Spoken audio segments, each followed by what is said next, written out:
প্রিয় দর্শক, আমন্ত্রণ জানাচ্ছি টিভিএন 24 এর নিয়মিত আয়োজন টিভিএন ওয়েলনেস দেখার জন্য। সাথে আছি ডক্টর সজল আশফাক। দর্শক, আপনারা জানেন যে আমাদের এই অনুষ্ঠানটি সরাসরি নিউ ইয়র্ক স্টুডিও থেকে সম্প্রচারিত হচ্ছে এবং এই অনুষ্ঠানে প্রতিটি পর্বে আমরা একটি বিষয় নিয়ে কথা বলি এবং সেই সাথে আমাদের সাথে থাকেন একজন চিকিৎসক। দর্শক, আজকেও তেমনটি হচ্ছে। আজকে আমরা খুবই সাধারণ একটি বিষয় নিয়ে কথা বলবো, তবে বিষয়টি খুবই গুরুত্বপূর্ণ এই কারণে যে এটি হচ্ছে যে খুব সাধারণ রোগ। মানে আজকাল যদি বলি যে অনেকেরই হয়তো এই রোগ আছে এবং এই রোগটি নিয়ন্ত্রণের ব্যাপারে কিন্তু অনেকের অনেক রকম মানে দ্বিধাদ্বন্দ্ব আছে। ঠিক আমরা অনেক সময় বুঝে উঠতে পারি না যে রোগটা নিয়ন্ত্রণ করা কেন জরুরি। তো আজকে সেই বিষয়টি নিয়ে কথা বলবো। আপনারা নিশ্চয়ই বুঝতে পারছেন আজকে আমরা কথা বলবো ডায়াবেটিস নিয়ে। তবে আজকের বিষয়টা আমরা আরও একটু যদি মানে স্পেসিফিক করি, তাহলে আমরা সুনির্দিষ্টভাবে অনিয়ন্ত্রিত ডায়াবেটিসের ক্ষেত্রে কী ধরনের জটিলতা হতে পারে আমরা সেই বিষয়গুলি নিয়ে কথা বলবো।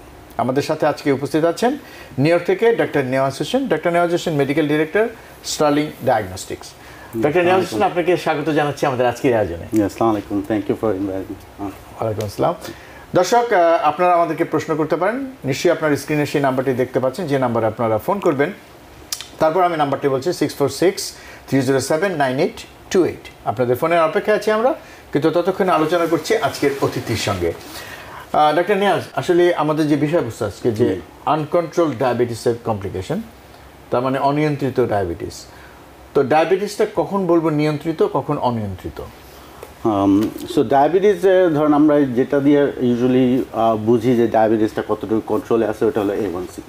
ওকে, সো ইউজুয়ালি কমপ্লিকেশন যেগুলো ধরেন মেজর কমপ্লিকেশন সেগুলো আসে হয় ধরেন ওয়েন A1C যখন 7-এর উপরে থাকে। 7-এর নিচে থাকলে কমপ্লিকেশন হতে পারে, but complication less chance.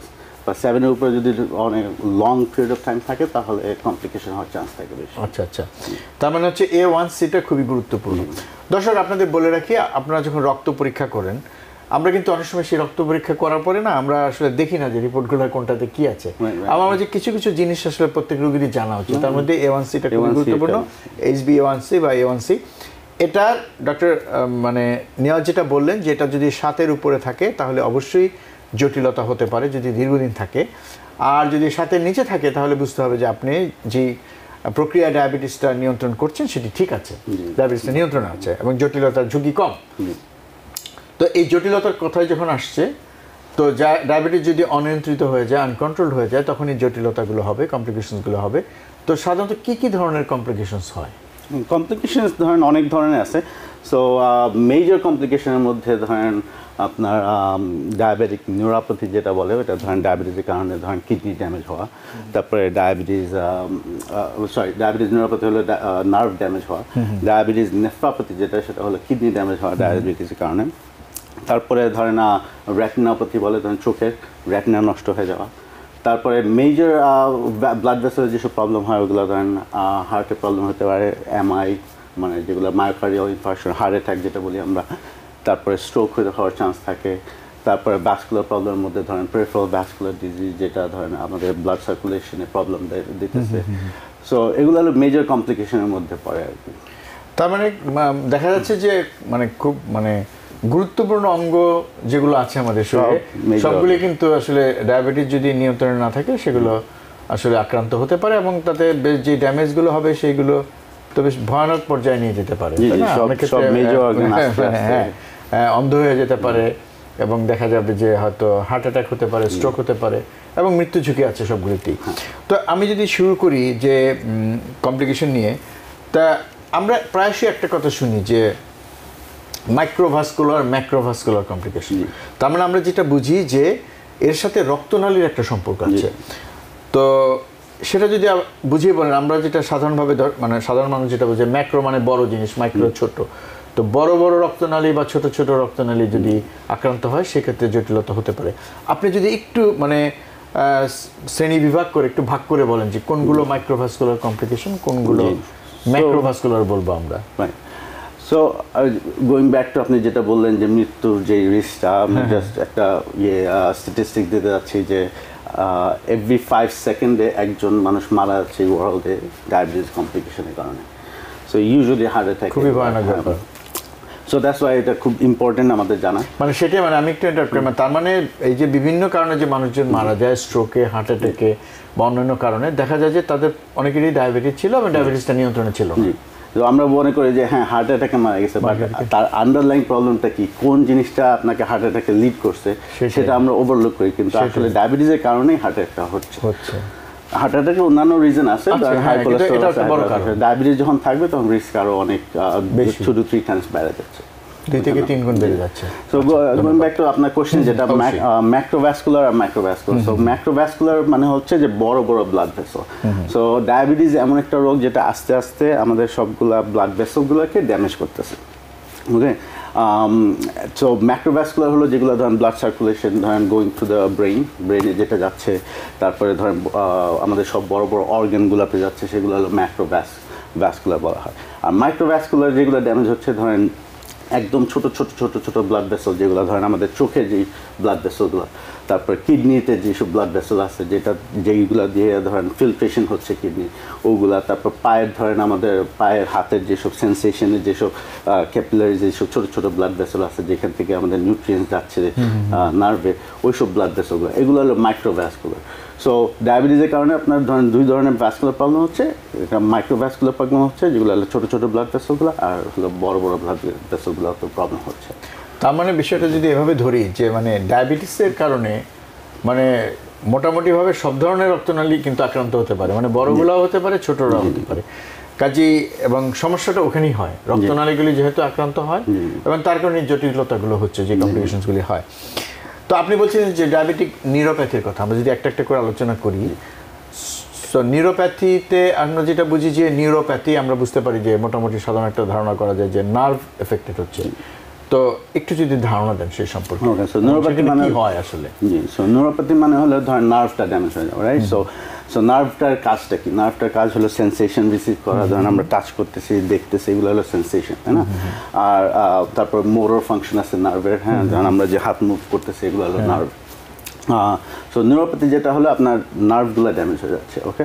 So ওই নার্ভগুলোকে সাপ্লাই করতেছে ব্লাড ভেসেল, ওকে, ছোট ছোট ক্যাপিলারিজ, ছোট ছোট ব্লাড ভেসেল। সো যখন সুগার লোড অনেক বেশি হয়ে যাচ্ছে তখন আপনার ধরেন ওই নার্ভের ওইখানে ধরেন ইনফ্লামেশন হচ্ছে, ওকে। সো আপনার ধরেন অনেক প্রোটিন লিক হইতেছে, যেটা থেকে আবার ইনফ্লামেশন হচ্ছে, আস্তে আস্তে নার্ভগুলো ড্যামেজ হয়ে যাচ্ছে, ওকে। সো তারপরে কি হচ্ছে, আমাদের সেন্সেশন প্রথমে যাচ্ছে, ধরেন সেন্সেশনগুলো চলে যাচ্ছে, ওকে। ডায়াবেটিসের ইউজুয়ালি ডায়াবেটিক নিউরোপ্যাথি যেটা হয়, ইউজুয়ালি পেরিফেরাল নার্ভগুলো আগে ড্যামেজ হয়, মানে দূরেরগুলো, হ্যাঁ। পেরিফেরাল নার্ভ মানে হলো ধরেন যেগুলো পায়ে, তারপর হাতে, হ্যাঁ, অনেকে এটা বলে গ্লাভস অ্যান্ড স্টকিংস ডিজিজ বলা হয়, হ্যাঁ। তো এই সেন্সেশনগুলো তখন থাকতেছে না, হ্যাঁ। সো সেন্সেশন না থাকার কারণে পরে আরও মোর কমপ্লিকেশন আসতেছে।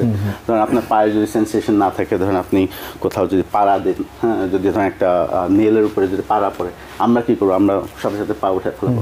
কিন্তু যাদের ডায়াবেটিসের ধরেন নার্ভগুলো ড্যামেজ হয়ে যাচ্ছে, তারা পা জানেও না যে পাড়া দিচ্ছে, বুঝছেন না? তো তাদের ওই সেন্সেশনটা মানে অনুভূতি যেহেতু নাই, উনি বুঝতেই পারেন না যে কতটা ইনজুরি হলো, রাইট। সো ওইটা ধরেন এটা হলো ডায়াবেটিক নিউরোপ্যাথি, পেরিফেরাল। তারপর আরেকটা পার্ট আছে যেটা ধরেন অটোনমিক নার্ভাস সিস্টেমও ড্যামেজ করতেছে। অটোনমিক নার্ভাস সিস্টেম মানে হলো ধরেন যেটাতে আমাদের কন্ট্রোল নাই, সো ধরেন আমাদের খাওয়া দাওয়া যেটা কন্ট্রোল করতেছে, তারপরে আমাদের যখন উত্তেজিত হয়ে গেলে যেটা রেসপন্স করতেছে বডি, সেগুলো হলো অটোনমিক নার্ভাস সিস্টেম। ওইখানে আমরা ডিটেলসে কথা বলতে পারি, আপনি যদি বলে আমি। সো অটোনমিক নার্ভাস সিস্টেমে অনেক ধরনের ড্যামেজ হচ্ছে, ধরেন মনে করেন হার্টে অনেক সময় প্রবলেম হচ্ছে, যেটা ধরেন হার্ট রেটটা যে আমাদের উপর নিচ হচ্ছে, এটা control by autonomic nervous system, হ্যাঁ। সো ধরেন আমরা হঠাৎ করে ধরেন যদি ভয় পাই যে আমাদের হার্ট রেটটা বাইরে যায়, এটা হলো অটোনমিক নার্ভাস সিস্টেম। আমরা ধরেন শোয়া থেকে যখন দাঁড়াই তখন আমাদের হার্ট রেটটা বাড়ে, হ্যাঁ, তারপর ব্লাড প্রেশারটা বাড়ে, হ্যাঁ। কারণ কি, যখন শোয়া থেকে যদি দাঁড়াই, যদি ব্লাড প্রেশারটা না বাড়ে তাহলে ব্লাড প্রেশার ড্রপ করবে। ইটস লাইক একটা বোতলের মতো, বোতলে যদি পানি থাকে, পানিটা যখন আপনি উঠাবেন তখন পানিটা সব পুলস ডাউন। সো ব্লাড যখন পুল ডাউন করবে তখন আমরা পাস আউট করতে পারি, অজ্ঞান হয়ে যেতে পারি, রাইট। সো আমাদের বডির সিস্টেমটা কি, তখন আমাদের ব্লাডটাকে বাড়ানো, ওকে, হার্ট রেট দিয়ে আর রেজিস্ট্যান্স দিয়ে। সো যারা ডায়াবেটিক নিউরোপ্যাথিতে ভুগতেছে তাদের ওই সিস্টেমটা কাজ হচ্ছে না, তখন কি হতেছে, পশ্চারাল হাইপারটেনশন হচ্ছে, মানে কি, যখন দাঁড়াচ্ছে ব্লাড প্রেশারটা ড্রপ করছে। সো তখন ওইটাতে কি হচ্ছে, মানুষ অনেক সময় অজ্ঞান হয়ে পড়ে যাচ্ছে। সো এটা একটা অটোনমিক নার্ভাস সিস্টেম প্রবলেম। তারপরে ধরেন অনেক সময় আছে ধরেন আমরা যখন খাচ্ছি আমাদের পাকস্থলীতে ধরেন অনেক নার্ভ আছে, রাইট? সো ধরেন আমাদের পাকস্থলীগুলো কন্ট্রাক্ট করতেছে। Because people sneeze. Because not everyone washes their hands. Because kids touch a lot of things. Set a date to get your COVID shot and RSV if eligible. Because if you're wondering, should I get my COVID shot? Think about other people. Learn more at nj.gov/health/vaccines.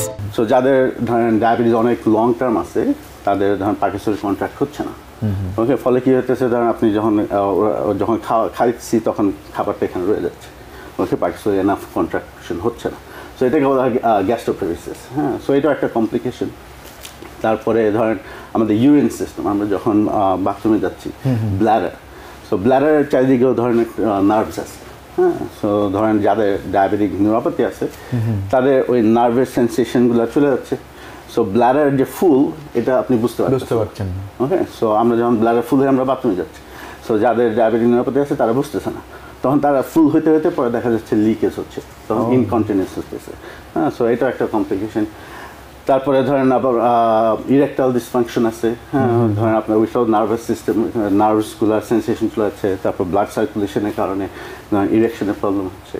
তো এগুলো আর কি autonomic. সেটা অনেক ধন্যবাদ। আসলে মানে neuropathy যে কতভাবে মানে ক্ষতিগ্রস্ত করছে, মানে মানে অনেক কিছু বিষয় কিন্তু এটার সাথে জড়িত, তাই না? মানে এটা আসলে তো মানে খুবই গুরুত্বপূর্ণ যে খুব সাধারণ যে একটা নার্ভের শুধু অনুভূতি চলে যাচ্ছে তা না, এটা তো প্রত্যেকটা জায়গায় আপনি যেভাবে বললেন যে সব জায়গায় এটা নানাভাবে আক্রান্ত করছে। সেই সিমটমসগুলো বুঝতে হবে। সো ধরেন ওই যে ডায়াবেটিক পেশেন্টরা যখন আমাদের কাছে আসতেছে তারা বলতেছে আমার পায়ে অনেক জ্বালা পোড়া করতেছে, জিনজিন করতেছে।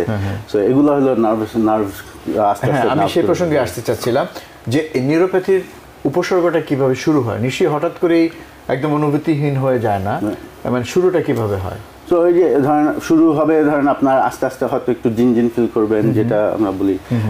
তারপর আমরা প্যারাসিজিয়া বলা হয় ইংলিশে। তারপরে নামনেস হয়ে যায়, ধরেন আপনি ফিল করতে পারতেছেন না। পেশেন্টরা বলবে ধরেন আমি হাঁটতেছি কিন্তু আমি বুঝতেছি না আমি কি গ্রাউন্ডে হাঁটতেছি নাকি ম্যাট্রেসের উপর, মনে হচ্ছে ম্যাট্রেসের উপর হাঁটতেছি, কারণ কি তারা ফিল করতে পারতেছে না নিচে। তো এগুলো হলো বিগিনিং সাইন্স। তো ধরেন এগুলো যদি ট্রিটমেন্ট না করা হয় over long period of time, তাহলে এটা সামনে গিয়ে ধরেন আরো প্রবলেম হয়। ধরেন আপনার ইনফেকশন হয়ে যাওয়ার চান্স থাকে, কারণ যেটা বললাম ফিল করতেছে না। সো যদি কখনো ইনজিওর্ড হয়ে যায়। মানে আমি এখানে একটা প্রশ্ন করি, যেটা আমরা জানি, দর্শকরা হয়তো অনেকে জানেন যে ডায়াবেটিস রোগীদের যখন কোনো একটা হচ্ছে যে নিউরোপ্যাথির কারণে সে টের পাচ্ছেন না, এবং কোনো একটা বড় ইনজুরি হয়ে গেলে বুঝতে পারছেন না, তো ইনজুরি তো হয়ে যাচ্ছে। আবার এটাও তো ঠিক যে ডায়াবেটিস রোগীর যদি কোনো ইনজুরি হয়, তার যদি ডায়াবেটিস নিয়ন্ত্রণে না থাকে সেই ক্ষতটা কিন্তু সহজে সারে না। সেটা একটা বিষয়। ওইটার অনেকগুলো ফ্যাক্টর আছে। কারণ ধরেন আপনার ব্লাড সার্কুলেশন কমে যাচ্ছে, কারণ ব্লাড ভেসেলের প্রবলেম হচ্ছে, ভ্যাসকুলেচার প্রবলেম হচ্ছে। তারপরে আমাদের বডিতে যে ইনফেকশন ফাইট করে, যে ধরেন নিউট্রোফিলস, হোয়াইট ব্লাড সেল, এগুলোও ড্যামেজ হয়ে যাচ্ছে এই হাই সুগারের কারণে। সো ওরা ওই নিউট্রোফিলসগুলো ভালো করে রেসপন্ড করতে পারতেছে না, সো উন্ড হিলিং হচ্ছে না। সো যেসব আঘাত হচ্ছে ওগুলা হিল হচ্ছে না, মানে রক্ত ওই যে ওই মানে একটা উন্ড হিলিং এর জন্য যে পরিমাণ রক্ত দরকার সেই জায়গায় পৌঁছানো, সেটা পৌঁছাচ্ছে না। ওইটাও পৌঁছাচ্ছে, যে কারণে আবার যেটা বললেন যে আমাদের শরীরে যে কিছু বিষয় আছে যেগুলো আমাদেরকে মানে প্রতিরক্ষা দেয়, যেটা নিউট্রোফিল, তো তারাও কাজ করতে পারছে, তারাও ভালো কাজ করতে পারছে না, বা তারাও দুর্বল হয়ে যাচ্ছে। কাজেই এটা একটা অনেক গুরুত্বপূর্ণ বিষয় আসলে নিউরোপ্যাথি নিয়ে। তো আমি যদি একটু একটা করে ধরি যে এটার এক্ষেত্রে মনে করেন যে কারো ধরেন শুরুতেই উনি আপনি যেটা বললেন যে প্রাথমিক যে উপসর্গগুলো, ঝিনঝিন করা, একটু অনুভূতি কমে গেছে, এবং এই সময় আপনি চেক করলেন যে তার সুগারটা ঠিক নেই, বেশি বেড়ে গেছে মাত্রাটা, সেক্ষেত্রে আসলে কি করণীয়? আচ্ছা, সো ধরুন প্রথমত আমাদের যেটা করতে হবে, আমাদের মেকশোর করতে হবে আমাদের ফুড যেহেতু প্রথমে ড্যামেজ হচ্ছে, আমাদের ফুডের উপর একটু ফোকাস করতে হবে। দ্যাটস ওয়াই আমাদের পোডিয়াট্রিস্ট আছে, রাইট? সো নিয়ম হলো অ্যানুয়ালি একবার হলো ফুড চেক আপ করার। মানে এটা ওরা কি দেখবে যে কোনো ইনজুরি আছে? তো ওরা দেখবে যে নার্ভের সেন্সেশন কিরকম, সেন্সেশনগুলো চেক করবে। তারপর দেখবে কোনো উন্ড আছে কিনা অলরেডি, তারপর উন্ড ক্লিন করতে হয়। তারপর ধরেন আমাদের জুতা কি ধরনের জুতা পরি ওটাও ইম্পর্টেন্ট, ফিরের জুতা হতে হবে। তারপর সবসময় ক্লিন রাখতে হবে, ময়েশ্চারাইজ রাখতে হবে আপনার পা। তারপর ধরেন আমরা যখন নেল ক্লিপিং করতেছি, তো নেল ক্লিপিংটা আমাদের কেয়ারফুলি করতে হবে, প্রেফারেবলি ধরেন একটা প্রফেশনাল ধরেন পোডিয়াট্রিস্টকে দিয়ে যদি আপনি নেল ক্লিপিং করেন তাহলে ওটার লেস চান্স যে আপনার এটা ইনফেকশন হবে, বুঝছেন না? সো এইসব কেয়ারগুলো আমাদেরকে নিতে হবে। বাট মোস্ট ইম্পর্টেন্টলি ধরেন অ্যানুয়ালি এভরি ইয়ার ধরেন পোডিয়াট্রিস্ট ফুড ডাক্তার দেখানো উচিত। আচ্ছা, তো এক্ষেত্রে তো নিশ্চয়ই ডায়াবেটিসটা নিয়ন্ত্রণ করতে হবে পাশাপাশি, তাই না? না, ডায়াবেটিস তো ডেফিনেটলি নিয়ন্ত্রণে নিয়ে আসতে হবে। এবং সেক্ষেত্রে যদি ডায়াবেটিসটা তখন নিয়ন্ত্রণে নিয়ে আসে, সেক্ষেত্রে কি এই যে উনি যেই সেন্সেশনটা অলরেডি হারিয়েছেন সেটা কি ব্যাক করবে? সো পেরিফেরাল নার্ভস যেগুলো ওগুলো রিজেনারেট হয়। হ্যাঁ, সো ধরেন এখানে কয়েকটা ফ্যাক্টর আছে। আপনার ধরেন নট অনলি আপনার ডায়াবেটিসটাকে কন্ট্রোল করতে হবে, আপনার অ্যাক্টিভিটিস বাড়াতে হবে। হ্যাঁ, সো যখন অ্যাক্টিভিটিস বাড়াবেন তখন মানে সেটা কি ধরনের অ্যাক্টিভিটিস? ধরেন হাঁটা ফিজিক্যাল অ্যাক্টিভিটিস এগুলো বাড়াইতে হবে। সো এগুলো বাড়াইলে তার ধরেন নার্ভগুলো আর রিজেনারেট হচ্ছে, আর নতুন নতুন নার্ভ হচ্ছে। জি, সো আমরা আবার অনেকে আমরা যেটা করতেছি ওটা উল্টা। হ্যাঁ, ধরেন আমাদের পেইন হচ্ছে, ব্যথা করতে, জ্বালা পড়া করতে, আমরা হাঁটা কমাই দিচ্ছি, তো ওইটাতে আরো খারাপ হচ্ছে জিনিস। সেটাই তো, অনেক ধন্যবাদ। তো এটা মানে তাহলে প্রিভেনশনটা কি? মানে খুব সহজভাবে বুঝি যে ডায়াবেটিস নিয়ন্ত্রণ করা, এছাড়া মানে আর বাইরে মানে এই যে ডায়াবেটিক নিউরোপ্যাথি কি প্রিভেন্ট করা যায়? ডায়াবেটিস নিউরোপ্যাথি ওই যে যদি ধরেন অ্যাক্টিভিটিস যেটা আমি বললাম, তারপরে অ্যানুয়াল রুটিন চেক আপ, এটাই আর কি মেইন জিনিস আর কি। প্রাইমারি কেয়ারের সাথে ফলো আপ করতে হবে, ওরাও দেখতে পারে, তারপর রুটিন দিয়ে পোডিয়াট্রিস্ট ওরা চেক করবে। যদি খুব বেশি খারাপ হয় তখন ধরেন নিউরোলজিস্ট দেখাতে পারে, ধরেন নার্ভ কন্ডাকশন স্টাডি করতে পারে, দেখতে পারে যে কোন নার্ভগুলোতে ড্যামেজ হচ্ছে। শুধু যে ছোট ছোট নার্ভগুলো ড্যামেজ হবে তা না, অনেক সময় বড় বড় নার্ভগুলো ড্যামেজ হয়। হ্যাঁ, ধরেন আপনার ধরেন বড় নার্ভ বলতে ধরেন আপনার অনেক সময় ফুট ড্রপ হয়। সো মানে বড় নার্ভ যেটা পায়ে সাপ্লাই দিচ্ছে ওগুলো ড্যামেজ হয়। আবার অনেক সময় চোখের আমাদের যে মাসলগুলো আছে, চোখ যেটাতে আমরা মুভ করতেছি, ওই সব নার্ভগুলো ড্যামেজ হচ্ছে। হ্যাঁ, সো ওগুলো আর কি। হ্যাঁ, তারপরে যাদের একটু জটিলতা হয়ে গেছে তারা যদি ডায়াবেটিসটা নিয়ন্ত্রণে করে, তাহলে মানে কি এরকম হয় যে যেটুক তার ক্ষতি হয়েছে সেই অবস্থায় থাকবে, বা কিছুটা ভালো হলেও হতে পারে? হ্যাঁ, so most of the peripheral নার্ভসগুলো হয়তো আবার ভালো হবে, কিন্তু অন্যান্য ক্ষেত্রে ড্যামেজগুলো হয়তো রয়ে যাবে। হ্যাঁ, ধরেন আপনার চোখে যদি ড্যামেজ হয়, চোখের নার্ভ, তখন আবার কিন্তু মানে আর মানে ভবিষ্যতে যদি উনি মেনে চলেন নিয়ম কানুন বা ওষুধপত্র যেগুলো যেভাবে নেওয়া উচিত, তাহলে তখন তো আর সেটা মানে আর খারাপ হওয়ার সুযোগ কম যদি মেনে চলে। আমি কিছু আশার কথা শুনতে চাই। আশার কথা, হ্যাঁ, না ধরেন আপনার ওই যে ফার্স্ট সাইন যেগুলো, সব কিছুর একটা স্টেজ আছে, তাই না? ধরেন আপনার নার্ভ ড্যামেজগুলোর স্টেজ আছে। হ্যাঁ, সো আপনার যখন ফার্স্ট সাইনগুলো পাবেন তখন থেকে যদি সিরিয়াস হয় তাহলে এটা আর প্রোগ্রেশন হবে না। সো আর ডায়াবেটিস কন্ট্রোল A1C-তেই আমাদের বেস্ট একটা মার্কার। তার মানে এটাই হচ্ছে যে আপনারা যেটা বলছেন যে মানে জটিলতা না হোক, এটাই হলো মেইন কথা। আমাদের মেইন গোল হলো প্রিভেনশন। হ্যাঁ, এবং আপনারা যেটা সবসময় বলেন যে আমরা অনেক সময় আসলে কি ডায়াবেটিস নিয়ন্ত্রণের ক্ষেত্রে আমরা আসলে এই খুব সহজ বিষয়, কিন্তু এই নাম্বারগুলো জানি না। আমরা জানি না যে আসলেই আমার এই জিনিসটা অলরেডি এমন লেভেলে চলে গেছে যে কমপ্লিকেশন হওয়ার পর্যায়ে চলে গেছে, আমরা এটা জানি না। তো এই A1C জানা, সুগারের অন্যান্য লেভেলগুলো জানা, এডুকেশনটা ইম্পর্টেন্ট। এটা ইম্পর্টেন্ট। তাহলে আরেকটা জিনিস কি আমি বলবো যে পেশেন্টরা অনেক সময় আমরা যদি বলিও তখন ওরা ধরেন অনেক সময় ধরেন আমরা ফলো করতে চাই না। হ্যাঁ, কারণ ওরা মনে করে আমার তো কোনো সিমটম নাই, আমার তো কোনো প্রবলেম হচ্ছে না। কিন্তু আপনি যদি প্রবলেম পর্যন্ত ওয়েট করেন তাহলে তো অলরেডি লেট হয়ে যাবে। সেটা মানে সিমটম হওয়ার জন্য তো কিছুটা পথ পাড়ি দিতে হবে। মানে সুগার লেভেল অনেক ওঠার পরে একদিনই তো আর সাথে সাথে সিমটম হবে না। রাইট, ক্ষতি একটা হওয়ার পরে সিমটম দেখা দিবে, সেটা হলো বড় কথা। সিমটম মানে যে অলরেডি ক্ষতি হয়ে গেছে, রাইট? তো দর্শক আপনারা বুঝতেই পারছেন যে ডায়াবেটিসের যে কমপ্লিকেশনগুলো হয়, তার যে সিমটমগুলো হয়, সেগুলোর জন্য অপেক্ষা করা যাবে না। সেটাই যদি হয়ে যায় তাহলে তো অলরেডি ক্ষতি হয়েই গেল। কাজেই আপনি যদি ডায়াবেটিসকে নিয়ন্ত্রণ করেন, আমরা ডায়াবেটিস নিয়ন্ত্রণের ব্যাপারে যদি সচেতন হই, আমি যদি একটা কথা আপনি আশার কথা শুনতে চাচ্ছি, তো ডায়াবেটিস নিয়ন্ত্রণে যদি আমরা সচেতন হই, সব নিয়ম মতো চলি, A1C ঠিক আছে, সুগার লেভেল ঠিক আছে, ফাস্টিং ঠিক আছে, তাহলে কি এই জটিলতা ঝুঁকি আছে? না, তাহলে চান্সেস ইজ ভেরি লেস। যেটা বললাম যে যখন A1C 7-এর নিচে থাকে বেশিরভাগ সময় ফর লং মেনি ইয়ার্স, তখন এইসব মেজর কমপ্লিকেশন হওয়ার চান্স কম। এমনি নর্মাল A1C ধরেন 5.5 এর নিচে। তো ডায়াবেটিস আমরা বলি যখন 6.4 এর উপরে। তো এখন ধরুন আপনার যদি 6.6 হয় 6.7 হয় ইটস ওকে, কিন্তু 7-এর উপর হলে we have to take it seriously আর কি। সেটাই কাজে এই বিষয়গুলো খুবই গুরুত্বপূর্ণ ডক্টর নেওয়াজ, অনেক ধন্যবাদ আপনাকে এই বিষয়গুলো নিয়ে আলোকপাত করার জন্য। আমরা একটু বিরতিতে যাচ্ছি, আমরা বিরতির পর আবার ফিরে আসবো অনুষ্ঠানে। দর্শক আপনারা যারা আমাদের সাথে আছেন, বিরতির পর আবার ফিরে আসবো অনুষ্ঠানে, আশা করি আমাদের সাথেই থাকবেন। Because people sneeze. Because not everyone washes their hands. Because kids touch a lot of things. Set a date to get your COVID shot and RSV if eligible. Because if you're wondering, should I get my COVID shot? Think about other people. Learn more at nj.gov/health/vaccines. দর্শক বিরতির পর আবার ফিরে এলাম অনুষ্ঠানে। আপনারা দেখছেন TBN wellness. আমাদের আজকের অতিথি ডাক্তার Nawaz Hossain, medical director, Sterling Diagnostic. এবং আজকে আমরা কথা বলছি অনিয়ন্ত্রিত ডায়াবেটিসে জটিলতা নিয়ে। অনেকটাই আমরা কথা বলে ফেলেছি এবং অনেক বিষয়ই আমরা জানলাম আজকের এই অতিথির কাছ থেকে। এবং দর্শক আপনাদেরও বলে রাখি আবারও, আপনাদের যদি কোনো প্রশ্ন থাকে আপনারা কিন্তু আমাদেরকে ফোন করতে পারেন। যে নাম্বারে ফোন করবেন নাম্বারটি স্ক্রিনে দেখা যাচ্ছে, 646-307-9828। ফিরে যাচ্ছি আলোচনায় আজকের অতিথির সঙ্গে। ডাক্তার নেওয়াজ, আপনি এর আগে বলেছেন কিছুটা রেটিনোপ্যাথি নিয়ে, এবং এক্ষেত্রে আসলে রেটিনোপ্যাথি যদি হয়, জটিলতা যখন হয়, এক্ষেত্রে আমি শুরুতেই জানতে চাই যে আসলে কী ধরনের উপসর্গ দিয়ে শুরু হতে পারে? আচ্ছা, সো রেটিনোপ্যাথি আগে একটু বোঝানোর চেষ্টা করি। রেটিনাটা কি? রেটিনাটা হলে ধরুন মনে করেন একটা মাদারবোর্ড, হ্যাঁ, চোখের পিছনে, যেটা কি সেন্সেশনগুলো রিসিভ করতেছে, তারপর আমাদেরকে ব্রেনের কাছে পাঠাইতেছে যে আমরা দেখতে পারতেছি, যেটা কারণে আমরা দেখি।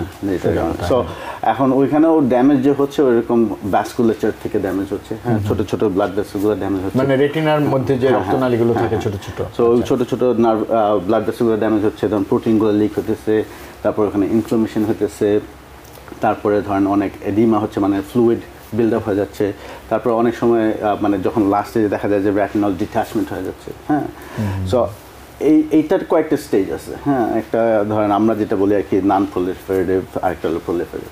তো বিগিনিং স্টেজ ওগুলো আসলে সিমটম কিছু বোঝাও যাবে না, হ্যাঁ। সো এটা কে বুঝবে? এটা হলো অপথলমোলজিস্ট বুঝবে, যে চোখের ডাক্তার। সে ধরেন ওই মানে স্কোপ দিয়ে যখন দেখবে, দেখে বুঝতে পারবে, তো তখন ওরা দেখতে পারবে যে কোনো সাইন আছে কিনা, যেখানে ধরুন ব্লাড ভেসেলগুলো ড্যামেজ হয়ে যাচ্ছে, এটার কোনো সাইন আছে কিনা।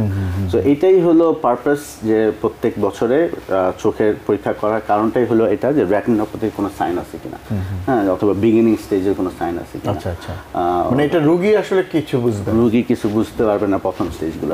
তাহলে তার মানে হচ্ছে যে এই স্টেজটাই তো মানে গুরুত্বপূর্ণ স্টেজ। এই সময় যদি আসলে মানে জিনিসটা ডায়াগনোসিস হয়, তাহলে তো সেটা একটা ভালো চিকিৎসা করা যেত। হ্যাঁ, তো ওইটাই। এখন যদি আমরা ওই যে বললাম যে সিমটমের যদি ওয়েট করি, তাহলে আবার এই ক্ষেত্রে মানে তার মানে বলতে চাচ্ছেন যে প্রতি বছর একবার করে, প্রতি বছর নিয়ম হলো, হ্যাঁ, প্রতি বছর একবার করে। তারপর ডিফেন্স যে কোন স্টেজে, এখন যদি ধরেন কারো কোনো ড্যামেজ পাইলো, তখন অপথলমোলজিস্ট ধরেন এভরি 6 মান্থ অথবা এভরি 3 মান্থ, তখন ওনার মতো উনি যেভাবে বলবেন সেভাবে, আনটিল লাস্ট স্টেজ। যদি লাস্ট স্টেজ হয় তখন আবার ধরেন ডিফারেন্ট প্রবলেম, তখন আবার। তো এই রেটিনোপ্যাথির কারণে আসলে মানে কি পরিমাণ ক্ষতি হতে পারে? মানে কি অন্ধ হয়ে যেতে পারে? অন্ধ হয়ে যাওয়ার চান্স থাকে। ট্রিটমেন্ট আছে, বা ট্রিটমেন্ট ধরেন লাস্ট স্টেজে গেলে তখন treatment is not very effective. Treatment ধরেন আমাদের আছে, ধরেন অনেক সময় ইনজেকশন দিতে হয়, তারপর আবার অনেক সময় লেজার দিয়ে করে, ফটোকোয়াগুলেশন করে। মানে ওইটার পারপাসটা হলো যে ব্লাড ভেসেলগুলো ড্যামেজ হচ্ছে, ওগুলোকে তখন আসলে কি মানে যাদের অলরেডি রেটিনোপ্যাথি হয়ে যখন মানে জটিলতাটা হয় আর্লি স্টেজে না পরের দিকে, তখন মানে তাদের ভিশনটা কেমন হয়? মানে রোগী হিসাবে সে কি দেখে? তো রোগী হিসেবে প্রথমে তো ধরেন ব্লারি ভিশন এগুলো দেখতে পারবে, বা যদি রেটিনাল ডিট্যাচমেন্ট অথবা লাস্ট স্টেজে যখন যায়, অনেকে ফ্লিকারিং লাইটস দেখতে পারবে। আবার অনেক সময় আমরা বলি যে কার্টেন ফলিং ডাউন, মনে হয় যে একটা সাইড পুরো ডার্ক হয়ে যাচ্ছে, মানে কার্টেন যখন নামাইলে যেরকম ডার্ক হয় না, একটা সাইড পুরো ডার্ক হয়ে যাচ্ছে। ওকে, সো দ্যাটস এ সাইন যে এটা রেটিনাল প্রবলেম হচ্ছে। কিন্তু এই ক্ষেত্রে মানে আপনি যেটা বললেন যে মানে একেবারে অন্ধ হয়ে যেতে পারে, তখন ভিশনটা চলে যেতে পারে। কাজে ভয়ঙ্কর একটা বিষয়, ভয়ঙ্কর জিনিস। ওটা আবার ফেরত আসার চান্স নেই। যদি অনেক চিকিৎসা আছে, কিন্তু আসলে মানে এটা আপনি যেটা বলছিলেন যে কি পরিমাণ ক্ষতি হলো সেটার উপর নির্ভর করে। ক্ষতি অনেক বেশি হলে আর ফিরে আসবে না পেশেন্টটা।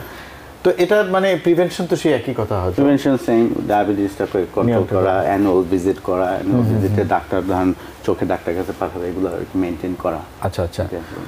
তো আরেকটা জিনিস হচ্ছে যে আপনি যেটা বলছিলেন যে কিডনিও মানে আরেকটা গুরুত্বপূর্ণ অঙ্গ আমাদের শরীরের, সেটাও তো মানে এই ডায়াবেটিসে আপনি বলছিলেন যে সেটাও ড্যামেজ হতে পারে, সেটা কিভাবে হয়? সো সিমিলার, ওইটাও ধরুন ভ্যাসকুলেচার, মাইক্রোভ্যাসকুলেচার প্রবলেম, ধরুন আমাদের কিডনিতে যখন ফিল্ট্রেশন হয়, আমাদের কিডনির পারপাসটা কি, হ্যাঁ ধরুন ফিল্টার করা, হ্যাঁ ধরুন একটা ছাঁকনির মতো, হ্যাঁ। সো ওই যে ছাঁকনির পার্টটা আছে ওইখানে অনেক ব্লাড ভেসেল থাকে, হ্যাঁ, যেখানে ধরুন এক্সচেঞ্জ হচ্ছে গ্লুকোজ, প্রোটিন, ইলেকট্রোলাইট, রক্তনালীর থ্রুতেই হচ্ছে, তারপরে ধরুন আপনার ইউরিন হয়ে বাইরে হয়ে আসতেছে, হ্যাঁ। সো ধরুন ওই যেখানে এক্সচেঞ্জটা হচ্ছে ওইখানে ড্যামেজ হচ্ছে যখন গ্লুকোজ বেশি বাইরে যাচ্ছে। সো বেশি বাড়তি হওয়ার কারণে ধরুন যে ড্যামেজটা হচ্ছে ওইখান থেকে তারপর প্রোটিনগুলো লিক হয়ে যাচ্ছে, হ্যাঁ, প্রোটিনগুলো তখন আপনার ইউরিন চলে যাচ্ছে, ওকে, তারপর ওইখান থেকে আস্তে আস্তে ফাইবার, মানে যে প্রোটিনটা শরীরে থাকার কথা, জি, সো ওইটাকে আমরা বলি প্রোটিনিউরিয়া, হ্যাঁ। সো ওইভাবে আপনার প্রোটিন ওইটা আসতে, তারপরে ধরেন কিডনিকে কম্পেনসেট করার জন্য ধরেন আমাদের আবার আরও অনেক ধরনের হরমোন আছে যেগুলোর কারণে আবার ধরেন আপনার ব্লাড সার্কুলেশন বাড়ানোর জন্য ওগুলো সিক্রিট হচ্ছে, মানে ধরেন অনেক, এটা একটা ডমিনো এফেক্টের মধ্যে, ধরেন একটা থেকে আরেকটা করতে গিয়ে তারপরে ধরেন কিডনিটা আস্তে আস্তে পুরো ড্যামেজ হয়ে যাচ্ছে। কিডনি ড্যামেজ আর ডায়ালিসিসের মেইন কারণ, ওকে, ওয়ান অফ দ্য মেইন কারণ হলো ডায়াবেটিস, হ্যাঁ না। সো ডায়াবেটিসের কারণে কিডনি ড্যামেজ হয়ে তারপর আস্তে আস্তে ডায়ালিসিসে চলে যাচ্ছে, বাট এইভাবেই শুধু হচ্ছে সেটা। তার মানে অনেক গুরুত্বপূর্ণ। দর্শক, ডায়াবেটিক নেফ্রোপ্যাথি, যেটা আমাদের আজকের অতিথি বললেন ডাক্তার নেওয়াজ, যে কিডনির যে মানে মেইন কাজ যেটা ফিল্টারেশন, সেটা ক্ষতিগ্রস্ত হচ্ছে এবং এক সময় স্বাভাবিকভাবেই শরীর থেকে অনেক প্রয়োজনীয় জিনিস বেরিয়ে যাচ্ছে এবং অনেক জিনিস যেটা শরীর আসলে সময় মতো বের করে দেওয়ার কথা সেগুলো হচ্ছে না, তখন অনেক মানে খারাপ জিনিস শরীরের মধ্যে রয়ে যাচ্ছে, সেটাও হচ্ছে, যে কারণে অনেক মানে যেটা আমরা বলি যে এন্ড স্টেজ রেনাল ডিজিজে চলে যাচ্ছে আস্তে আস্তে, না। এবং সেক্ষেত্রে আপনি যেটা বললেন যে একটা সময়ে ডায়ালিসিসটাই একমাত্র চিকিৎসা। কাজেই আমরা নিশ্চয়ই চাইবো না যে কারো এরকম পরিস্থিতি হোক, কাজেই এটা তো প্রিভেনশনের ক্ষেত্রে কি সেই একই কথা আপনার কন্ট্রোল করতে হবে। আর ধরেন একবার ডায়ালিসিসে গেলে ধরেন লাইফ এক্সপেক্টেন্সি আরও অনেক লোয়ার হয়ে যাচ্ছে, এটাও আমাদের মাইন্ডে রাখতে হবে। কারণ আমরা মানে আমার পার্সোনাল এক্সপিরিয়েন্স থেকে যেটা দেখতেছি যে অনেক সময় আমরা পেশেন্টরা বুঝতেছে না যে কিডনি ড্যামেজ হচ্ছে, বাট কি হইতে পারে ওইটা বুঝতেছে না। যদি ধরেন ডায়ালিসিস স্টেজে যায় তো ধরেন লাইফ এক্সপেক্টেন্সি অনেক কমে যাচ্ছে, হ্যাঁ। সো এটাও আমাদের মাইন্ডে রাখতে হবে। তো এখানে কি কোনো মানে কোনো পরীক্ষা নিরীক্ষা আছে বা কোনো মার্কার আছে যেটা দিয়ে আপনারা বুঝতে পারেন যে কিডনি ড্যামেজ হচ্ছে? হ্যাঁ, আমরা তো রুটিনলি যেটা ব্লাড টেস্টের সাথে আমরা একটা ইউরিন টেস্ট করি, ওখানে দেখা যায় যে প্রোটিন লিক হচ্ছে কিনা।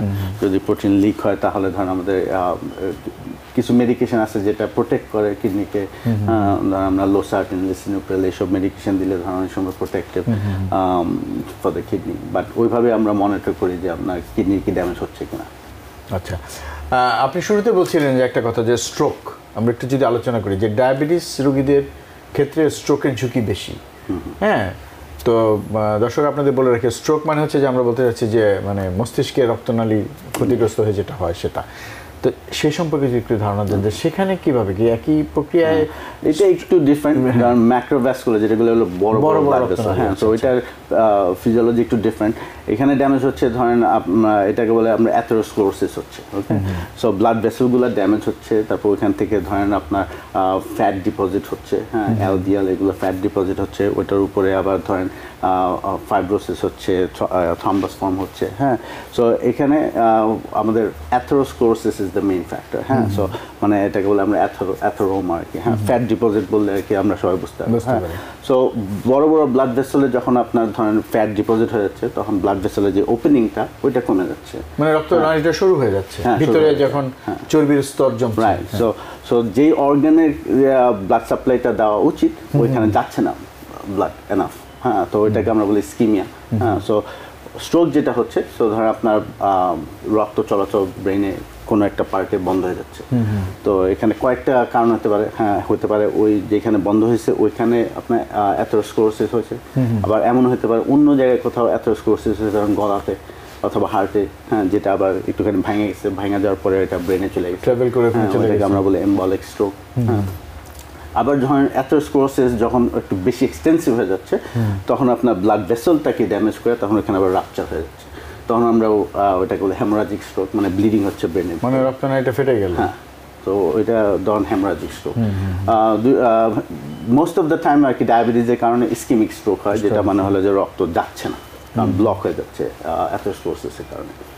অনেক ধন্যবাদ ডক্টর নেওয়াজ। ডক্টর, তার মানে দর্শক আপনারা যেটা বুঝলেন কিনা আমি তারপর আবার একটু বলছি ডক্টর নেওয়াজের কথা সূত্র ধরে, যে মস্তিষ্কে যে রক্তনালীগুলো আছে সেখানে রক্তনালীর মধ্যে যখন চর্বির স্তর জমতে থাকে সেটা সরু হয়ে যায়, এবং সেই রক্তনালীটা যে অংশকে মস্তিষ্কে যে অংশকে রক্ত সরবরাহ করতো সেই অংশটা দরকারি পরিমাণ বা প্রয়োজনীয় পরিমাণ রক্ত সরবরাহ পায় না, বা পুরোপুরি বন্ধ হয়ে গেলে একেবারেই পায় না। তখন সেই অংশটা প্রথমের দিকে হয়তো অল্প কার্যকর থাকে এবং শেষের দিকে হয়তো একদমই কাজ করে না। তো তখন হয় কি সেই ব্রেনের সেই অংশটা প্রথম দিকে যাও একটু একটু কাজ করতো, এবং একটা পর্যায়ে যখন পুরো বন্ধ হয়ে যায় কাজই করে না, তখন সেই অংশটা ড্যামেজ হলে শরীরে ওই অংশের যে কাজ সেটা আসলে হয় না, তো আমরা প্যারালাইজ হ্যাঁ প্যারালাইজ হয়ে যাচ্ছে, নানা কিছুই হতে পারে, সেটা নির্ভর করে আসলে ব্রেনের কোন অংশ জড়িত বা এফেক্টেড হচ্ছে। কিন্তু এক্ষেত্রে যখন এই জিনিসগুলো হয় না, তখন চিকিৎসাটা কি? আসলে তো অলরেডি তো রক্তনালী তো শুরু হয়ে গেছে। যদি স্ট্রোক হয় এটা চিকিৎসা নাই আনফরচুনেটলি। হ্যাঁ, আপনার চিকিৎসাটা হলো যে প্রিভেনশন, মানে হলো পরে যেন আরেকটা স্ট্রোক না হয় ওইটাই আমরা করতে পারি। আর যেটা হয় ধরেন আপনার যেই অর্গানগুলো ড্যামেজ হয়েছে, প্যারালাইজ হয়েছে, ধরেন আপনার ইউজুয়ালি বিগিনিং স্টেজে যদি ধরেন এক্সটেন্সিভ ফিজিক্যাল থেরাপি এগুলো যদি রিহ্যাবে করা যায় তাহলে ধরেন অনেক সময় ফাংশন রিটার্ন আসে, কিছু কিছু ফাংশন। বাট স্ট্রোক হলো এমন একটা প্রবলেম যেটা মানে সেটা যদি ইস্কিমিক হয়, সেক্ষেত্রে ইস্কিমিক হওয়ার পরে যেটু যদি কারো ধরেন আংশিক ক্ষতিগ্রস্ত হলো, ইস্কিমিয়া হলে যেটা রক্তনালীটা শুরু হয়ে গেছে কিন্তু পুরোপুরি বন্ধ হয় নাই, তো সেক্ষেত্রে তো তার ফাংশনটা পুরোপুরি নষ্ট হওয়ার কথা না, পুরোপুরি নষ্ট হওয়ার কথা না। সেক্ষেত্রে কি গেইন করার সুযোগ আছে কোনোভাবে? না, যদি কোথাও কোনো ড্যামেজ হয় তাহলে ওইটা শুধু থেরাপির কারণে একটু গেইন হতে পারে, কিন্তু স্ট্রেংথ একটু ভালো হতে পারে, 100% খুবই কম আসে আর কি। মানে ব্রেনের যে ড্যামেজটা একবার হয়ে যায় আসলে সেটা পুরোপুরি ফিরে আসা আসলে সম্ভব না। তার মানে হচ্ছে যে এটা তো আসলে খুবই ভয়ঙ্কর একটা বিষয় না, স্ট্রোক মানে, এবং আপনি যেটা বললেন শেষে যে কোনো কোনো ক্ষেত্রে সেটা হেমোরাজিক স্ট্রোক হতে পারে, রক্তনালীটা ফেটে গিয়ে হেমোরাজিক হতে, সে তখন তো আরো ভয়ানক অবস্থা। না, ওইটা আবার ধরুন অনেকে সার্ভাইভও করে না, সেটা অনেক ভয়ানক। তো একটা কথা আমি হার্টের আলোচনায় যাওয়ার আগে একটু ছোট্ট করে জানতে চাই, এই প্রত্যেকটার ক্ষেত্রেই আমরা অনেক সময় জানি যে উচ্চ রক্তচাপ একটা কারণ, মানে এর পিছনে ডায়াবেটিসের কারণে উচ্চ রক্তচাপ। তার মানে ডায়াবেটিস কিভাবে এই উচ্চ রক্তচাপটা তৈরি করছে? সো স্ট্রোক, হার্ট অ্যাটাক, তারপর রেটিনোপ্যাথি, এই সব কিছু কিন্তু হাই ব্লাড প্রেশার থাকলে হবে, হওয়ার চান্স থাকে। কিন্তু যখন ওইটার সাথে আপনি অ্যাড করবেন ডায়াবেটিস, তখন এগুলো ধরেন 3 গুণ বেড়ে যাচ্ছে রিস্কটা। আর যখন অ্যাথেরোস্ক্লেরোসিস হচ্ছে, ধরেন আপনার হাইপারটেনশনে, তারপর হাই কোলেস্টেরল যাদের থাকে তাদের অ্যাথেরোস্ক্লেরোসিস হচ্ছে, হ্যাঁ, কিন্তু যাদের ডায়াবেটিস আছে তাদের অ্যাথেরোস্ক্লেরোসিস হচ্ছে ডিফিউজলি, হ্যাঁ, সব জায়গায় অনেক বড়, আর যেখানে হচ্ছে ওটা খুব সিভিয়ার ভাবে হচ্ছে। হ্যাঁ, সো এটাই হলো ডিফারেন্স। যখন ডায়াবেটিস থাকবে এটা রিস্কটা অনেক হায়ার থাকে। হ্যাঁ, তারপরে ধরেন আমাদের ধরেন রেটিনোপ্যাথি, তারপর স্ট্রোক, এগুলা হয় ধরেন অনেক দিন ধরে ব্লাড প্রেশার প্রবলেম থাকলে, তারপর বয়স্ক মানুষ থাকলে। কিন্তু যাদের ডায়াবেটিস আছে তারা আর্লিয়ার স্টেজেই তাদের এইসব প্রবলেম হচ্ছে। তো অনেক ধন্যবাদ একটা নেওয়াজ। তার মানে হচ্ছে যে যাদের সুদূর হাইপারটেনশন আছে এবং সেই কারণে যে জটিলতাগুলো হতে পারে, কিন্তু একই ধরনের রোগী যাদের হাইপারটেনশন প্লাস ডায়াবেটিস আছে এবং ডায়াবেটিস যদি নিয়ন্ত্রণে না থাকে তাহলে সেই ক্ষেত্রে ঝুঁকি অনেক বেশি। প্রত্যেক ক্ষেত্রে আপনি যেভাবে বললেন যে সবগুলি অনেক বেশি করে হবে। কাজী ডায়াবেটিস রোগীদের আপনি কি বলবেন? মানে আসলে তো সব রোগীতে নিয়ন্ত্রণ করা উচিত, কিন্তু আমার যেটা মনে হয় যে কারো যদি হাইপারটেনশন থাকে, ডায়াবেটিস থাকে, সেক্ষেত্রে তো আমার মনে হয় যে ডায়াবেটিসটার দিকে তার অবশ্যই অনেক বেশি মনোযোগী হওয়া। ডায়াবেটিস মানে সবই ইম্পর্টেন্ট, ডায়াবেটিস যে আমরা বলি সাইলেন্ট কিলার, হ্যাঁ, যে একটু করে ড্যামেজ করতে করতে তারপরে যেগুলো আপনি বুঝতে পারবেন ড্যামেজ যে হচ্ছে এটা বোঝা যাচ্ছে না। সো সেজন্য ডায়াবেটিসটাকে ডেফিনেটলি সিরিয়াস নেন। ধরেন আপনার ব্লাড প্রেশার হাই থাকলে আপনি মেজর করে বুঝতে পারতেছেন যে এখন হাই, হ্যাঁ, আপনি কমাই দিচ্ছেন। কিন্তু ডায়াবেটিসটা এমন একটা প্রবলেম যে ছোট ছোট ড্যামেজ হচ্ছে কন্টিনিউয়াসলি। তো মানে এটা গেল স্ট্রোকের কথা, কিন্তু হার্টে যেটা হয় হার্ট অ্যাটাক, সেখানেও তো মানে ডায়াবেটিসের একটা ভূমিকা আছে, সেটা কিরকম? হার্টেরও সিমিলার মানে হচ্ছে, হ্যাঁ ওটা অ্যাথেরোস্ক্লেরোসিস হচ্ছে। ধরুন আমাদের হার্ট অ্যাটাকটা কি, হার্টের চারিদিকে কয়েকটা ব্লাড ভেসেল আছে, এটা আপনার আমাদের হার্টটাকে কাজ করাইতেছে, রাইট? সো ওই ব্লাড ভেসেলের যখন অ্যাথেরোস্ক্লেরোসিস হচ্ছে, ওই ফ্যাট ডিপোজিটটা হচ্ছে, তখন আপনার রক্ত চলাচল ওই হার্টের ওই কিছু অংশে রক্ত চলাচল বন্ধ হয়ে যাচ্ছে, ওকে? তখন যদি ওই হার্টের কিছু অংশটা কাজ না করে, এটাকেই বলে হার্ট অ্যাটাক। সো আমাদের ধরেন আর এখানে একটা প্রবলেম আছে যে ধরেন অনেক সময় আমরা হার্ট অ্যাটাক মনে করি আমাদের বুকে ব্যথা হতেই হবে, কিন্তু যাদের ডায়াবেটিস আছে, তো অনেক সময় ধরেন নার্ভ ড্যামেজের কারণে আমরা ব্যথাটা অনুভব করতে পারছি না। ওই যে বললাম যে মানে মনে হচ্ছে হার্ট অ্যাটাক হচ্ছে, বুঝতে পারছেন না, মানে ব্যথাটা বুঝতে পারছেন না, ব্যথাটাও বুঝতে পারবেন না, যে আপনার যে হার্ট অ্যাটাক হচ্ছে আপনি বুঝতে পারতেছেন না। আর ওটার কারণ হলো যে নার্ভ ড্যামেজ হয়ে যাচ্ছে। সো যারা ভেরি ভেরি আনকন্ট্রোল, যাদের নিউরোপ্যাথি অলরেডি আছে, অনেকে হার্ট অ্যাটাক যে হচ্ছে বুঝতেও পারতেছে না, কিন্তু দেখা যাচ্ছে যে হঠাৎ করে মানে যা হওয়ার সর্বনাশ হয়ে যাচ্ছে। ওই যে অনেকে আমরা শুনি না সাডেন কার্ডিয়াক অ্যারেস্ট, হঠাৎ করে মারা যাচ্ছে, এগুলা আর কি খুঁজলে দেখা যাবে যে ডায়াবেটিস ছিল অনিয়ন্ত্রিত। আচ্ছা, আমরা আলোচনার প্রায় শেষ পর্যায়ে চলে এসেছি। পেরিফেরাল ভাস্কুলার ডিজিজ যেটা বলছিলেন আপনি শুরুতে, যে দূরে রক্তনালীগুলো আক্রান্ত হয় এবং অনেক ক্ষেত্রে পায়ের রক্তনালীগুলো আক্রান্ত হয়, সেই সম্পর্কে যদি বলেন যে যাদের ডায়াবেটিস আছে তাদের কি ধরনের সমস্যা হতে পারে? সো ওইটাও সিমিলার, ধরুন অ্যাথেরোস্ক্লেরোসিস হচ্ছে, হ্যাঁ, ব্লাড সার্কুলেশন পায়ে ডিস্টাল অর্গানে আপনার যাতে যদি ব্লাড সার্কুলেশন বন্ধ হয়ে যাচ্ছে, তাহলে স্কিমিয়া হচ্ছে পায়ে। এখানে কয়েকটা প্রবলেম আছে, ধরেন আপনার ব্লাড সার্কুলেশন যাচ্ছে না পায়ে, তার মধ্যে আবার যদি নিউরোপ্যাথি যদি থাকে, ধরেন আপনার সেন্সেশন থাকতেছে না, হ্যাঁ, তাহলে কি হচ্ছে, আপনি ইনজুর্ড হইতেছেন, ওকে, কিন্তু ইনজুর্ড হওয়ার কারণে আপনার উন্ড হচ্ছে, যেটা আপনি বুঝতেছেন না। আর উন্ড হওয়ার কারণে যেটা বডিতে যেটা মেকানিজম আছে উন্ডটাকে হিল করা, ওইটা হচ্ছে না, কারণ ব্লাড সার্কুলেশন যাচ্ছে না, ব্লাড সাপ্লাই যাচ্ছে না, হ্যাঁ, সো ওই ইনফেকশনটা যাচ্ছে না, ইনফেকশনটা ছড়াচ্ছে। তারপর ফলে কি হতেছে, আমাদের অ্যাট দি এন্ড ধরেন আমাদের অনেক সময় অ্যাম্পুটেশন করতে হচ্ছে। সো পুরো ওয়ার্ল্ডের সবচেয়ে number 1 reason for amputation, okay, is diabetes. হ্যাঁ, কারণ ডায়াবেটিসের কারণে আপনার রক্ত চলাচল বন্ধ হয়ে যাচ্ছে। সো এগুলা ধরেন আপনার সেজন্য স্ক্রিনিং করতে হয় অনেক সময়, ধরেন যাদের রিস্ক ফ্যাক্টর অনেক বেশি থাকে তাদের আলট্রাসাউন্ড করে ধরেন পায়ে দেখতে হয় যে রক্ত চলাচল ঠিক আছে কিনা। যদি দেখা যায় কোথাও অ্যাথেরোস্ক্লেরোসিস আছে, তখন আমাদের ইন্টারভেনশন আছে ধরেন ওপেন করার জন্য আর কি। আচ্ছা আচ্ছা, তো এটা গেল তো পায়ের, কিন্তু সরি, ডায়াবেটিস নিয়ন্ত্রণের ক্ষেত্রে মানে আপনারা তো ওষুধপত্র দিলেন, তো রোগী ওষুধপত্র নিল, মানে যার যেটা দরকার, কারো ইনসুলিন, কারো খাওয়ার ওষুধ, যেটাই দেন, কিন্তু রোগীর তো নিজের কিছু দায়িত্ব আছে। সেই সম্পর্কে যদি আমি একটু জানতে চাই যে আপনি কোনটাকে বেশি গুরুত্ব দেবেন, রোগীর খাবার দাবারের বিষয়টা, যে কী ধরনের খাবার খাবেন, নাকি আপনারা যেটা বলেন যে তার প্রতিদিন কিছু ব্যায়াম করার বিষয় থাকে, কোনটাকে বেশি গুরুত্ব দিবেন এবং কেন? তো সব কিছুই ইম্পর্টেন্ট, কিন্তু ধরেন আমরা অনেকে মনে করি যে চিনি থেকে ডায়াবেটিস হয়, হ্যাঁ, কিন্তু চিনি থেকে হয় না যে তা না, বাট কিন্তু মেইন কালপ্রিট কিন্তু কার্বোহাইড্রেট। হ্যাঁ, সো কার্বোহাইড্রেট রিচ ফুড যেগুলো, ওগুলো হলো মেইন প্রবলেম। হ্যাঁ, সো আমাদের ওগুলো অ্যাভয়েড করতে হবে, রাইট? সো ধরেন রাইস, পাস্তা, পটেটোস, এগুলো একটু কমায় ফেলাতে হবে। ফিজিক্যাল অ্যাক্টিভিটিটা খুব ইম্পর্টেন্ট, বিকজ ফিজিক্যাল অ্যাক্টিভিটির কারণে ইনসুলিন, হ্যাঁ, আরও বেশি অ্যাক্টিভ হয়, সুগারগুলো টাইনা ধরেন ব্লাড থেকে অঙ্গে নিয়ে যায়, কারণ আপনার ধরেন যখন এক্সারসাইজ করতেছেন তখন আপনার মাসল এনার্জি লাগতেছে, ওই সুগারগুলো টাইনা মাসলে নিয়ে যাচ্ছে ইনসুলিন। সো আপনার ডায়াবেটিসটা অনেকে আছে ধরেন যারা ডায়াবেটিক, কিন্তু তাদের ওষুধ লাগতেছে না, কারণ কি তারা এক্সারসাইজ করতেছে, মেনটেন করতেছে, তাদের ওষুধ লাগতেছে না। আর এক্সারসাইজ করলে ধরেন আপনি যদি মডারেট ইন্টেন্সিটি এক্সারসাইজ করেন, আপনার ব্লাড প্রেশার কমে যাচ্ছে, ওকে, কোলেস্টেরলও কন্ট্রোলে আসতেছে।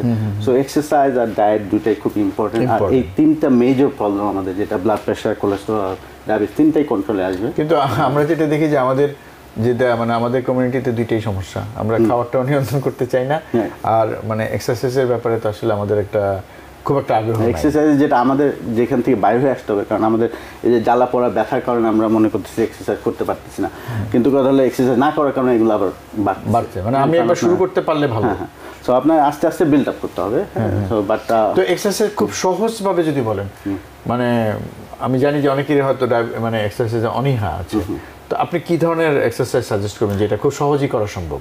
সো আমি যেটা আমার পেশেন্টদেরকে যেটা আমি সাজেস্ট করি, সো নিয়ম হলো যে 30 মিনিটস করে অ্যাটলিস্ট 5 days করতে হয়, 150 minutes total moderate intensity exercise. Moderate intensity মানে হলো যেখানে ধরেন আপনি হাঁপাইতেছেন, হ্যাঁ আপনি ফুল সেন্টেন্স কথা বলতে পারছেন মানে হাঁটতে হাঁটতে। হ্যাঁ সো ওই লেভেলের আর কি এক্সারসাইজ। তো এক্সারসাইজ আপনি ধরেন আমি আমার পেশেন্টদেরকে যেটা আমি এনকারেজ করি যে আপনি হাঁটতে যান প্রথমে, ওকে 15 মিনিটস 20 মিনিটস, তারপর আস্তে আস্তে 30 মিনিটস, তারপর ওই হাঁটাটাকে আপনি আবার ফাস্টার করেন, ফাস্টার ব্রিস্ক ওয়াকিং যেখানে আপনি একটু ঘামতেছেন, হ্যাঁ সো ওইভাবে করেন। তারপর যখন ওইটা আপনার কন্ট্রোলে আসবে তখন আপনি রেজিস্ট্যান্স এক্সারসাইজে যান।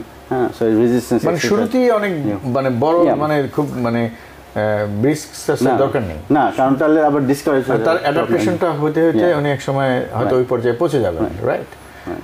এটা মানে একই কথা তো মানে সবার ক্ষেত্রে, মানে বড় মানে যারা বয়স্ক আছেন তারাও তো চাইলে তার মতো করে এক্সারসাইজটা শুরু করবেন এবং আস্তে আস্তে শুরু। আর যখন ওই যে ফার্স্ট কিছু মান্থ যখন আপনি এটা মেনটেন করবেন তখন আপনি নিজে দেখবেন আপনার A1C কমেছে, নিজে দেখবেন ব্লাড প্রেশার কমেছে, তখন ওইটা থেকে আরো বেশি এনকারেজ হয় মানুষ, হ্যাঁ তখন আরো কন্টিনিউয়াসলি করতে চায়। তো আমি একদম শেষ করবো শেষ প্রশ্ন দিয়ে, কারণ এই যে খাবার দাবারের বিষয় বলেন বা এক্সারসাইজ বলেন, বিশেষ করে খাবার দাবারের ব্যাপারে তো ফ্যামিলি সাপোর্ট একটা বড় বিষয়, ফ্যামিলি থেকে তো সাপোর্টটা দিতে হবে, বিশেষ করে সিনিয়র সিটিজেন যারা আছে। এই বিষয়টি একটু ছোট্ট করে বলেন। না এখন ধরেন সাপোর্ট তো অবশ্যই থাকতে হবে, বা তার জন্য সেই ধরনের খাবারটা তো খাবারটা আমাদের যেটা আমি আমার পেশেন্টদেরকে অ্যাডভাইস করি যে আমরা ওই যে ভর্তা খাই, হ্যাঁ আমি আমার পেশেন্টদেরকে পুরো ডিসকাস করি ভর্তার, কারণ আমরা এতটুকু ভর্তা দিয়ে ধরুন 3-4 প্লেট ভাত খেতে হয়, রাইট? সো রাইসের পোর্শনটা কমাতে হবে, হ্যাঁ এটা হলো মেইন জিনিস। আর আমাদের স্যালাড এন্ড ফ্রুটস এগুলো আর কি একটু বাড়াইতে হবে। তারপরে ফিশ খাওয়া যাবে, ফিশ ইজ গুড। ওকে, অনেক ধন্যবাদ ডাক্তার নিয়াজ হোসেন। আজকে আমরা মানে মনে হয় যে অনেক বিস্তারিত আলোচনা করেছি। আমার দর্শক আপনারা যারা মনোযোগ দিয়ে শুনেছেন নিশ্চয়ই বুঝতে পেরেছেন। ডাক্তার নিয়াজ হোসেন আপনাকে অনেক ধন্যবাদ। Thank you. জি, ভবিষ্যতে হয়তো আমরা যদি আবার কোনো আলোচনা হয় আপনাকে আবার ইনশাআল্লাহ। দর্শক এতক্ষণ যারা আমাদের সাথে ছিলেন আপনাদেরকে অনেক অনেক ধন্যবাদ। আজকে আমরা চেষ্টা করেছি ডায়াবেটিসের যেসব জটিলতা হয় তা নিয়ে বিস্তারিত কথা বলতে। এবং আরেকটা কথা বলে রাখি, আমাদের এই অনুষ্ঠানটি কিন্তু ইউটিউবে রেকর্ডকৃত অবস্থা থাকবে, আপনারা সেখান থেকে আবারও দেখে নিতে পারবেন। এবং সেখানে কমেন্ট বক্সে যদি আপনারা কোনো কমেন্ট করেন, আপনাদের কোনো কিছু জানা থাকে, আমরা চেষ্টা করবো তার উত্তর দিতে। এবং ভবিষ্যতেও আমরা এই বিষয়ের উপর আবার কথা বলবো। আশা করি আজকের অনুষ্ঠান থেকে আপনারা উপকৃত হয়েছেন, আর এবং ভবিষ্যতে আপনারা টিভিএন 24-এর সাথে থাকবেন। সবাই ভালো থাকবেন, সুস্থ থাকবেন।